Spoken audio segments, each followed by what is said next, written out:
করেছেন সেটা হলো ওয়াল বাগি। ওয়াল বাগি মানে বাড়াবাড়ি করা, সীমালঙ্ঘন করা, অতিরঞ্জিত কিছু করা, এটাকে আল্লাহ রাব্বুল আলামিন বলেছেন আপনার এই ওয়াল বাগি, তার মানে সীমালঙ্ঘন করা। আপনারা সকলেই জানেন মূসা নবীর সাথে ফেরাউন যা করেছিল, একে একে নয় বার ফেরাউন মূসা নবীর সাথে এইরকম বাগি সীমালঙ্ঘন করেছিল। 10ম বারে গিয়ে আল্লাহ তাকে মনোৎপাটন করেছেন। আল্লাহ ছাড় দেন কিন্তু ছেড়ে দেন না। ধরেন আল্লাহ, ধরলে আল্লাহ ধরেন না, ধরে না, ধরলে আল্লাহ ছাড়েন না। এই কথাটা অনেক আলোচকই বলে থাকেন, ধরে না, ধরলে আল্লাহ ছাড়েন না। এই যে ফেরাউনকে আল্লাহ ধরেছিলেন, এর আগে অনেকবার সুযোগ দেওয়া হয়েছিল না? হয়েছিল।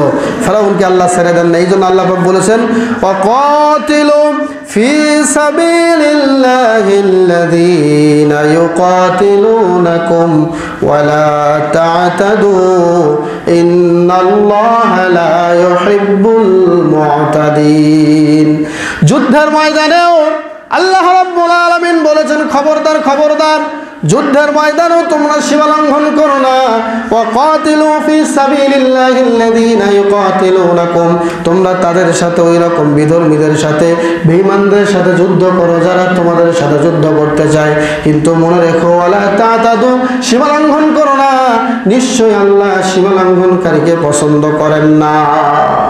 নিশ্চয়ই আল্লাহ সীমালঙ্ঘনকারীকে পছন্দ করেন না। ওই যে আয়েশা সিদ্দিকা রাদিয়াল্লাহু আনহার কাছে 3 জন লোক আসলো, এসে বিশ্বনবীর ইবাদতের কথা জিজ্ঞেস করেছিলেন না? একজন বলেছে জীবনে বিয়েই করব না, আরেকজন বলেছে জীবনে রোজা ছাড়বই না, আরেকজন বলছে সারা রাত তাহাজ্জুদ পড়ব, যতদিন বেঁচে থাকি তাহাজ্জুদ ছাড়বো না, যতদিন বেঁচে থাকি। আরেকজন বলেছে রোজা ছাড়বো না, যতদিন বেঁচে থাকি বিয়েই করব না। এটা কি ভালো নাকি বাড়াবাড়ি? বাড়াবাড়ি। বিশ্বনবী বের হলেন, বের হয়ে বললেন শোনো, আমি তোমাদের চেয়ে আল্লাহকে বেশি ভয় করি।